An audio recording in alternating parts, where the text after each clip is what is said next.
নমস্কার বন্ধুরা, ঝুমা ভূমি কিচেন অ্যান্ড ব্লগসে আপনাদের সবাইকে অনেক অনেক স্বাগত জানাই। আজকে বক ফুলের একটি রেসিপি করে দেখাচ্ছি। এই রেসিপিটি আমি একদম নিজে থেকেই তৈরি করেছি। গাছে অনেক বক ফুল, প্রতিদিন পকোড়া খেতে খেতে তো আর এত ভালো লাগে না, ভাবলাম কি করি বাটা করে দেখি। তো এই রেসিপিটি এত ভালো হয়েছে তাই আপনাদের সঙ্গে শেয়ার করতে চলেছি। তো এর জন্য প্রথমে আমি নিয়েছিলাম কতগুলি বক ফুলগুলোকে নিয়ে বক ফুলের এই যে মিডিলের যে আপনার এই লাঠির মতো থাকে সেই জিনিসটাকে আমি প্রথমে বের করে নেব। আর আপনারা অবশ্যই এই বাটাটি একবার ট্রাই করবেন, করে খেয়ে দেখবেন, দেখে আমাকে কমেন্ট করে জানাবেন। এই দেখুন, বক ফুলগুলোকে আমি সুন্দর করে এই যে বেছে নিচ্ছি। এভাবে করে আমি সবগুলি বক ফুল এই যে বেছে নিচ্ছি। বক ফুলগুলি বাছা হয়ে গেছে।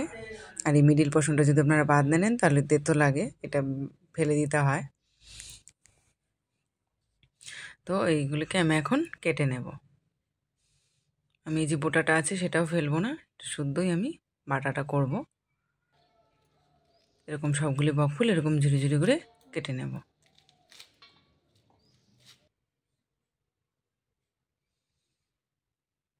বক ফুলগুলিকে আমি এরকম ঝুড়ি করে কেটে নিয়েছি।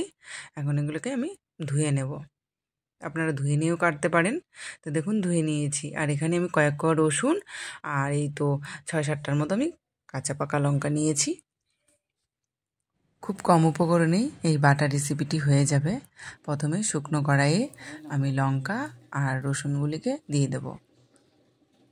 শুকনো কড়ায় লঙ্কা রসুনটাকে একটু দাগ করে ভাজবো। আস্তে গ্যাসের ফ্লেমটা কমিয়ে তারপরে ভাজবেন। আঁচ একবারে কমিয়ে দেব, কমিয়ে যেরকম করে দাগ দাগ করব। আজ আমি একবারে কমিয়ে রেখেছি। দেখুন একটু দাগ দাগ করে ভেজে নিয়েছি। এখন এটাকে একটু নেড়ে একটু সাইড করে এর মধ্যে দিয়ে দিব সামান্য পরিমাণে তেল। সামান্য পরিমাণে তেল দিলাম।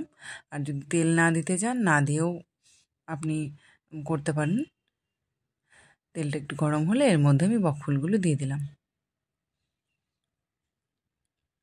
বকফুলগুলি দিয়ে এখন একটু মিশিয়ে নেব।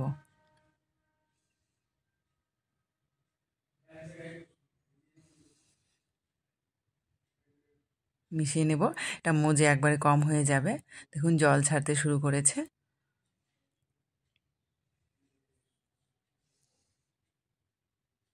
এখন এর মধ্যে আমি লবণ দিয়ে দিচ্ছি। লবণ দিয়ে আবারও মিশিয়ে নেব। আর এই বকফুল থেকে যে জলটা ছাড়ছে সেটাকে আমি নেড়ে নেড়ে শুকিয়ে নেব। যতক্ষণ জল না শুকাবে ততক্ষণ আমি এভাবে করে নাড়তেই থাকবো। দেখুন জলটা শুকিয়ে নিয়েছি।